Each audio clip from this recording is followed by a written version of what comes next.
स्थित सद्गुरुदेव महाराज की जय। श्री सच्चिदानंद भगवान की जय। अखंड मंडलाकारं व्याप्तेन चराचरं तत्पदं दर्शितमेन तस्मै श्री गुरुवे नमः। तस्मै श्री गुरुवे नमः। गुरुर्ब्रह्मा गुरुर्विष्णु गुरुर्देवो महेश्वरः गुरुर्साक्षात् परं ब्रह्म तस्मै श्री गुरुवे नमः। तस्मै श्री गुरुवे नमः। एकं नित्यं विमलयचलं सर्वधी साक्षीभूतं भावातीतं त्रिगुणरहितं सद्गुरु त्वां।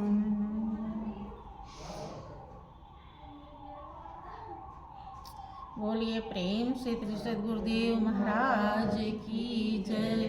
श्री सच्चिदानंद भगवान की जय। वृंदावन बिहारी लाल की जय।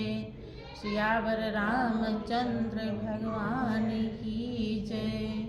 उमापति महादेव की जय। जगत जननी अम्बे मैया की जय।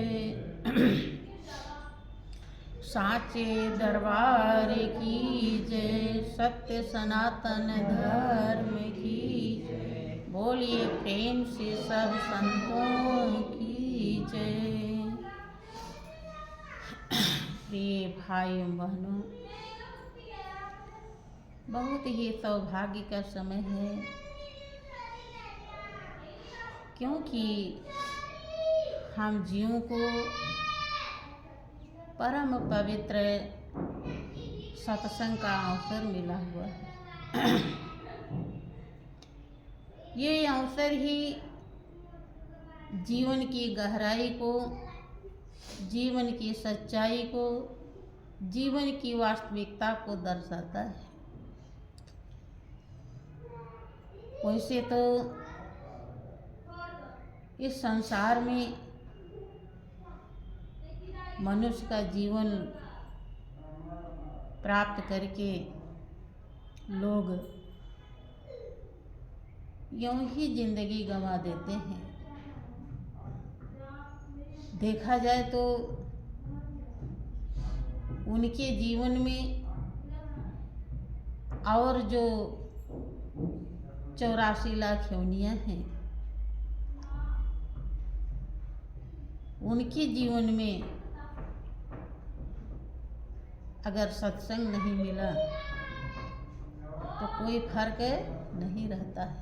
यहाँ तक कि मनुष्य का जीवन और गया गुजरा बताया जाता है,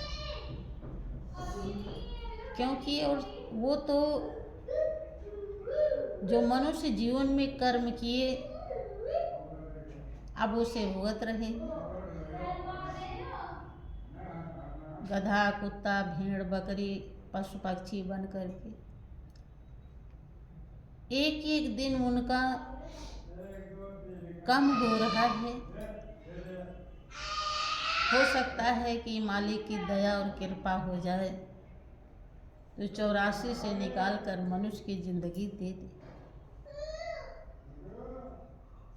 देने के बाद वो जीवन की गहराई में उतर सकते हैं, प्राप्त कर सकते हैं। लेकिन जिन्हें मनुष्य की जिंदगी मिली है, बहुत याचना विनती के बाद, प्रार्थना के बाद मालिक ने दया किया। अगर वो सत्संग की गहराई में नहीं उतरते, सत्संग उनके जीवन में प्राप्त नहीं होता, तो फिर वो 84 में जाने की उनकी तैयारी हो रही। इसीलिए अगर जीवन की कीमत प्राप्त कर लिया तो ये देव दुर्लभ चोला है, और नहीं प्राप्त किया तो ये 5 तत्व के अधम शरीर कही जाती है, और योनियां इससे अच्छी बताई जाती है। देखें, जीवन की वास्तविकता सत्संग दर्शाता है, लेकिन अफसोस बहुत बड़ा होता है इस बात का। हमेशा वही बात समझाई जाती है, फिर भी अपने संस्कार के मुताबिक ही हर कोई धारण कर पाता है। देखें, ये जो संसार है, इसमें हम तमाम प्रकार के लाभ जीवन में देखते भी हैं, समझते भी हैं और प्राप्त भी करते हैं। फिर भी हमारी जिंदगी में संतुष्टि नहीं होती। तमाम तरह के हम लाभ प्राप्त कर लेते हैं, इतना कर लेते हैं कि वो हमसे संभलता भी नहीं, और फिर भी बेचैनी ज्यों की त्यों रहती है। इसका एक ही कारण है, वो कारण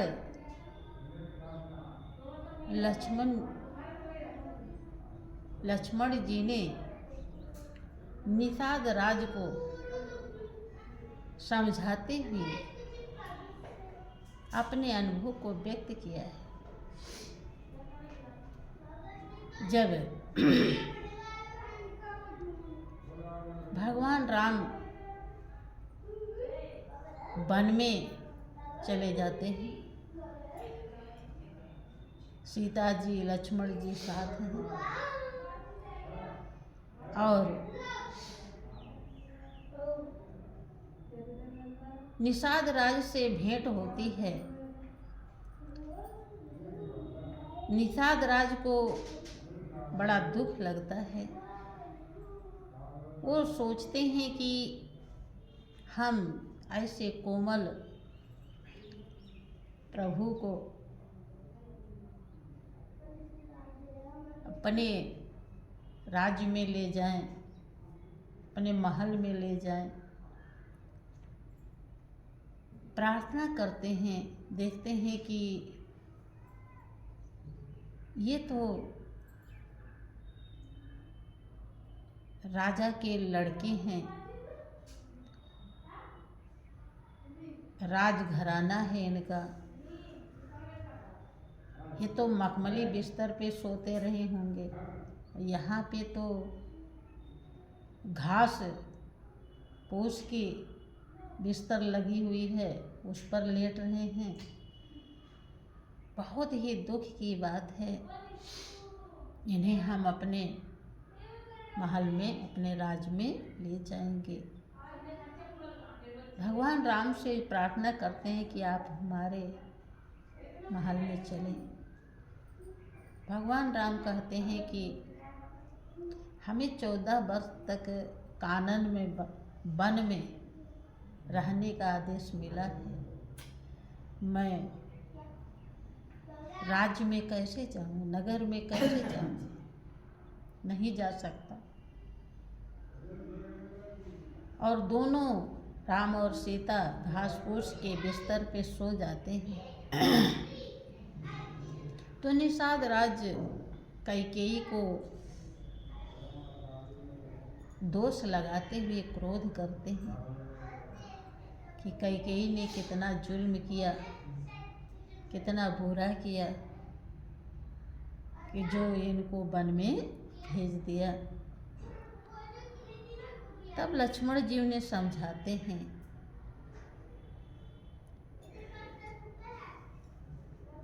बोले लखन मधुर मृदु बानी, और ज्ञान विवेक भगति रस सानी। लक्ष्मण जी बहुत मीठी वाणी में ज्ञान विवेक और भक्ति से सना हुआ रहस्य समझाते हैं। क्या समझाते हैं कि काहू न को सुख दुख कर दाता, और निज कृत कर्म भोग सब भ्राता। ए भाई, ये संसार को मालिक ने कर्म प्रधान बनाया है।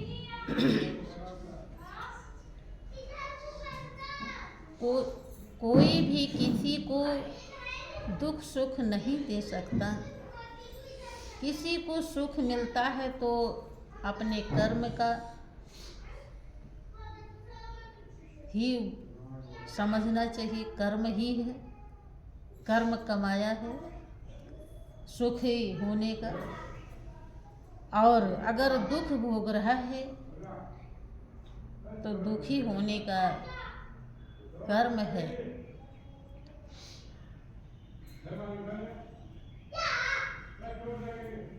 फिर भी उन्हें बात गले के नीचे नहीं उतरती है। आगे समझाते हैं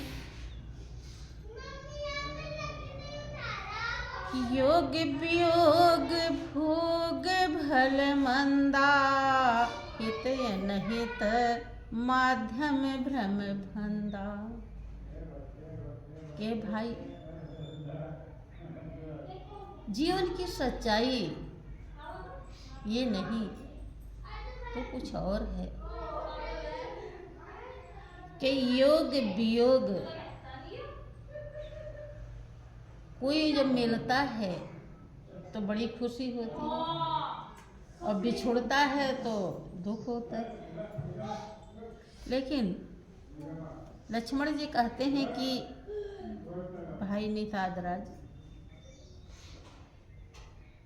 मिलना बिछुड़ना योग वियोग भोग भल मंदा। भोग के लिए लोग कितने यत्न करते हैं। हमें अच्छा अच्छा भोग मिले, अच्छा खाने को मिले, अच्छा पहनने को मिले, अच्छा रहने को मिले, अच्छा घूमने को मिले, जो जो हमारी इंद्रियां मांगती भोग ही तो।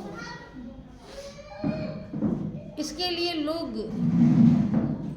हमारे भोग में कमी ना आने पावे। यहाँ तो हम देखते हैं कि धर्म कमाने में पीछे रह जाते हैं।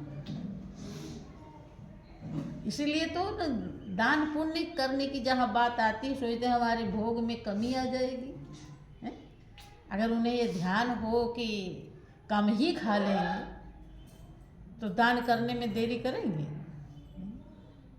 सोचते हैं ये दे देंगे तो हमारे खाने पहनने में कमी।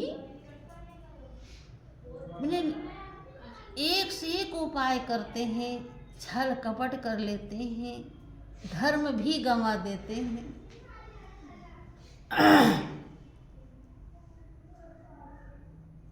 तमाम प्रकार के पाप कमा लेते हैं। लेकिन वो है क्या कि योग वियोग भोग भल मंदा। भला हो या मंदा हो, कैसा भी भोग हो, हित या अनहित, जिसको दुनिया हित समझती है, हमारा घर परिवार भरा रहे, सारा सुख सुविधा रहे, सारी व्यवस्था रहे, यही तो हित है। और व्यवस्था में कमी आ गई तो अनहित हो गया।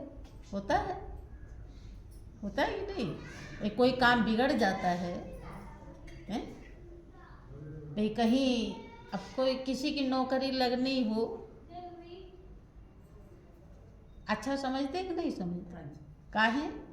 पैसा मिलेगा, तो हित है कि नहीं है?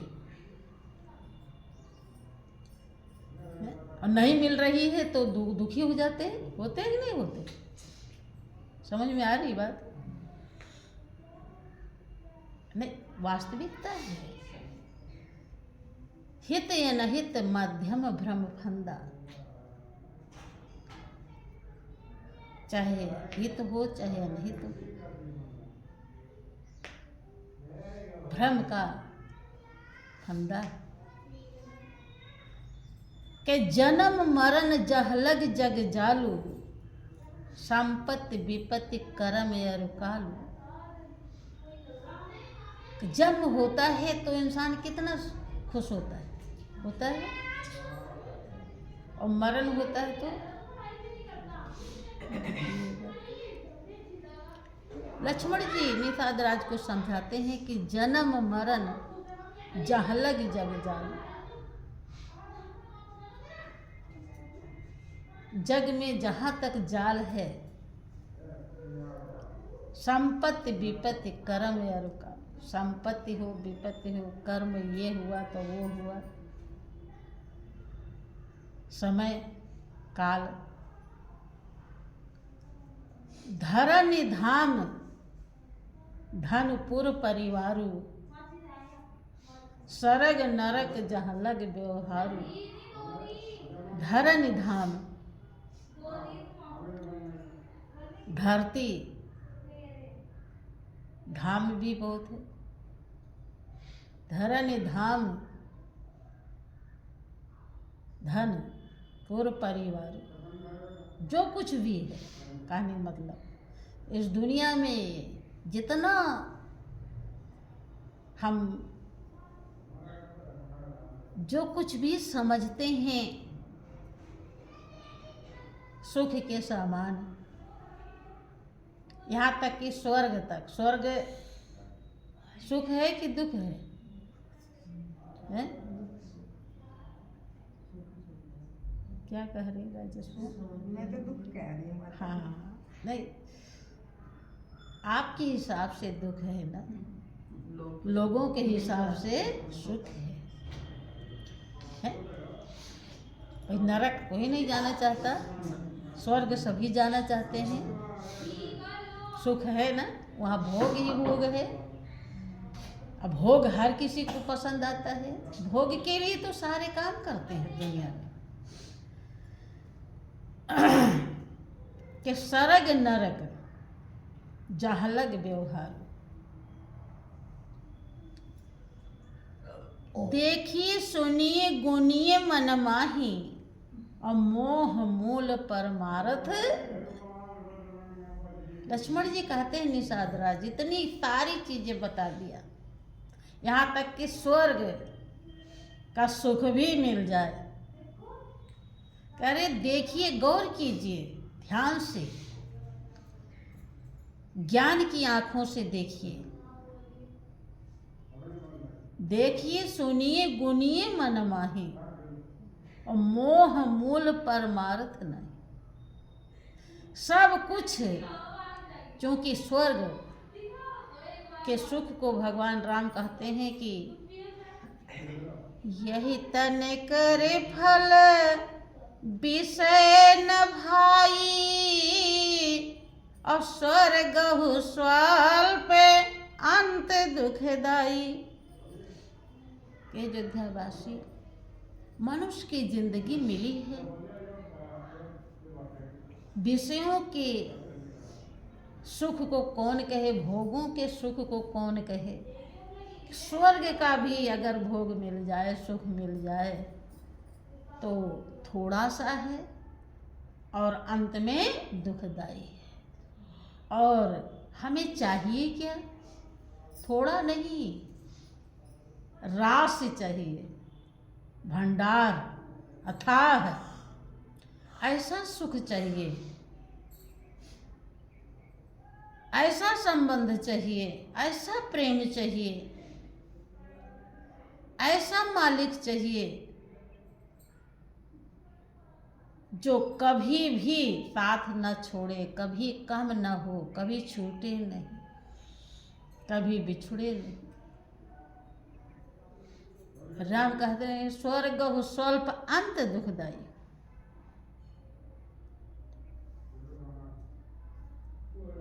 इसीलिए लक्ष्मण जी कहते हैं कि देखिए सुनिए गुनिए मन माही, मोह मूल परमार्थ ये सब मोह का मूल है। कुल मिला के कुल मोह ही रह गया, क्योंकि स्वर्ग में जाने के बाद भी वही ललक लगी थी भोग की, भोग से उपराम नहीं हो पाए, अर्थात जो अविनाशी है वो रिश्ता नहीं जोड़ पाए, वहां नहीं पहुंच पाए, उसे नहीं समझ पाए, फिर यहीं आना पड़ेगा। तो मोह खींच ले आएगा। थोड़े दिन एसी में किसी को रख दिया जाए और फिर कड़ाके की धूप में खड़ा कर दिया जाए तो उसके नसों दसों बिगड़ने लगेंगे। जहाँ बहुत अच्छा भोग ही भोग है, और फिर ये यहाँ इस दुनिया में देखिए कैसे कैसे बहुत लोगों को देखते होंगे, कैसे कैसे कर्म लोग भोगते हैं। विचार कीजिए। अब यही देखो, एक बच्ची रहती है, वो भी बिस्तर पे पड़ी रहती है, कभी देखा आपने? चला नहीं, उसे उठा ही नहीं जाता, वो बैठ नहीं सकती, और 7-8 साल की हो गई।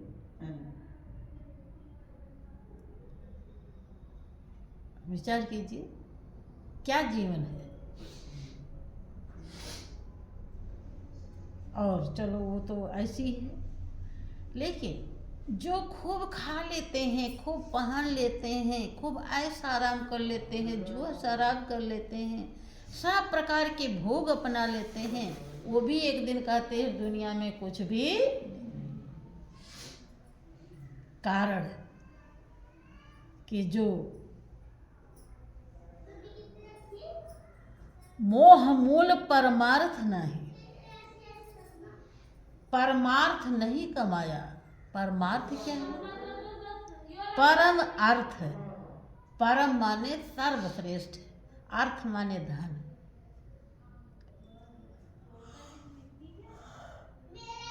जो सर्वश्रेष्ठ धन है, जिसे आत्मा ढूंढ रही है, जिसके समान दुनिया में कोई धन नहीं, जो धन न कभी खत्म होता है, ना तो कभी साथ छोड़ता है, अपने साथ ही रहता है। उसे प्राप्त जो कर लेता है और प्राप्त करने का जो उपदेश देता है, समझाता है, उसे परमार्थी कहते हैं। कि संत बड़ी परमार्थी, घन ज्यों बरसे आए, तपन बुझावे और की अपना पारस लाए। वो पारमार्थी संत महान पुरुष होते हैं। उस धन को वो रात दिन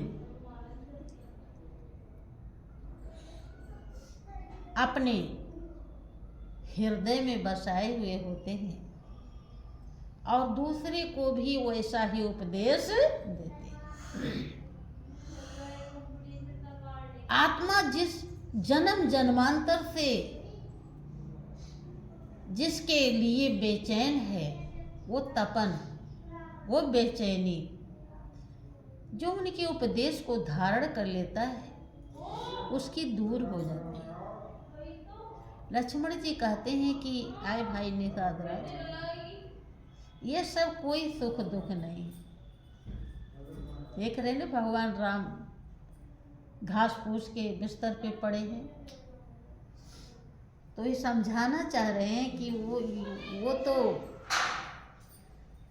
बहुत सर्वश्रेष्ठ हैं, सब कुछ हैं। ये सब तो दुनिया का एक कर्म का व्यवस्था है, क्योंकि उन्हें भी भाई भक्तों के हित के लिए ही वो श्राप भी अंगीकार कर लेते हैं, और जो स्वीकार कर लिए तो फिर तो उसे मनुष्य रूप में आए हैं तो उसे तो लेना ही पड़ेगा। आगे बताते हैं कि आए निषादराज, सपने होए भिखारी, नृप रंक नाकपति हो, और जागे हानि न लाभ कछु, तिम प्रपंच जी।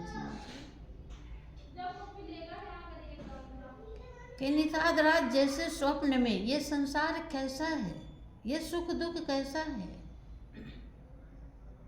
जैसे सपने में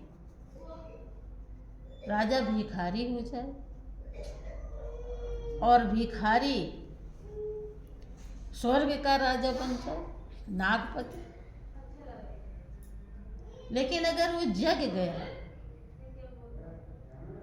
तो कोई न हानि है न लाभ है। भाई जो भिखारी राजा बना स्वर्ग का, तो कोई लाभ है उसे? सही में तो भिखारी ही है। और जो राजा था वो भिखारी तो जग गया तो देख रहा है कि तो मैं राजा ही, न कोई लाभ हुआ ना हानि। कि इसी प्रकार से संसार का पूरा प्रपंच है। प्रपंच बता रहे हैं कि दुनिया की जो भी व्यवस्थाएं हैं इसमें भलाई नहीं है, अर्थात आत्मा को सुकून देने वाला कोई काम नहीं है। आत्मा जिस धन के लिए प्यासी है, परमार्थ जिसे कहते हैं, परम धन जिसे कहते हैं, वो इसमें कहीं है ही नहीं।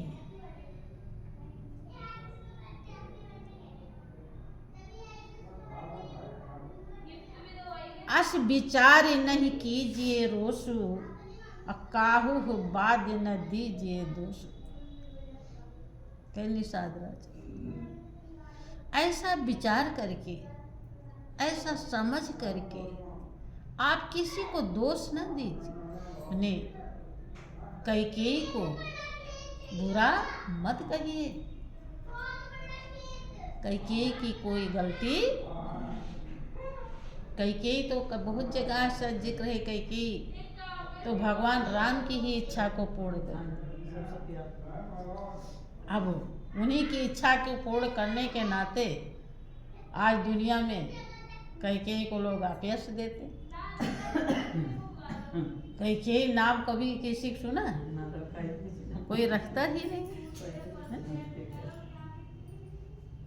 और कुछ भी हो जाए लेकिन कैकेयी नाम नहीं।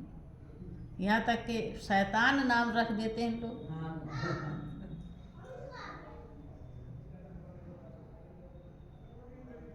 एक जगह देखे हैं, उनका नाम है शैतान सिंह। हाँ,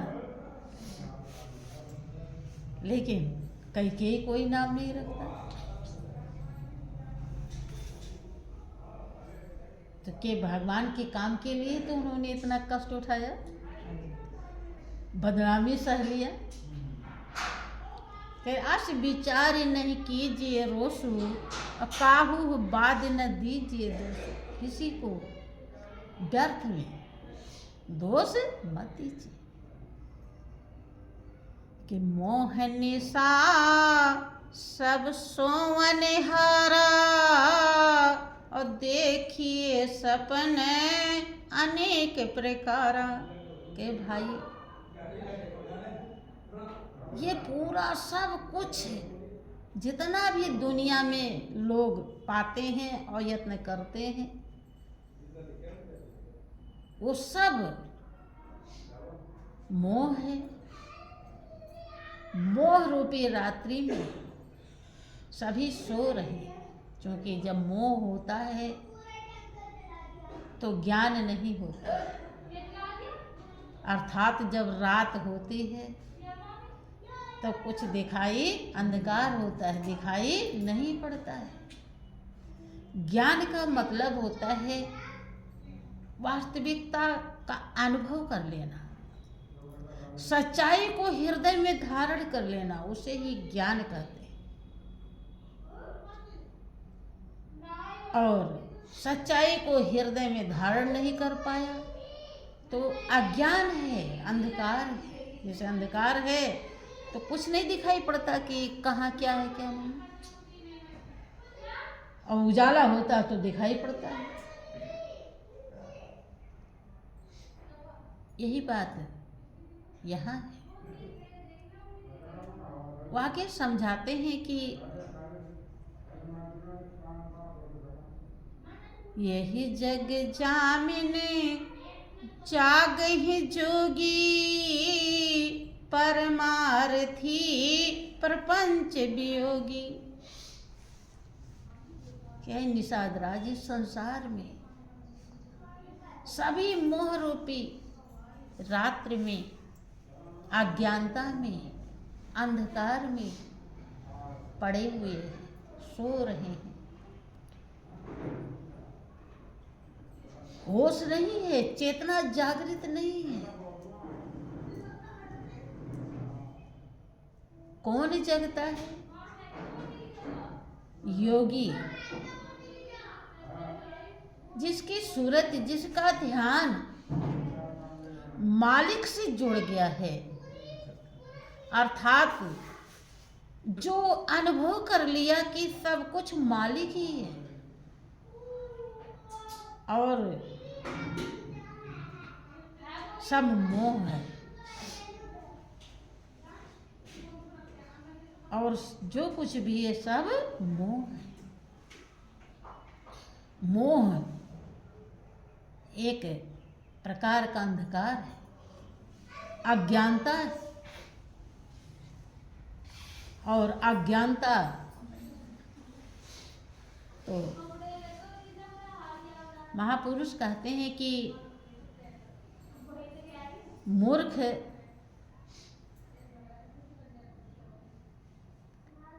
अगर कोई मूर्ख है तो वो कितना भी सगा क्यों ना हो, वो दुखदाई है। समझदार तो दुश्मन अच्छा होता है, और मूर्ख जो है वो चाहे सेवक ही क्यों ना हो, वो भी दुखदाई। सूल के समान वो दुख देता है।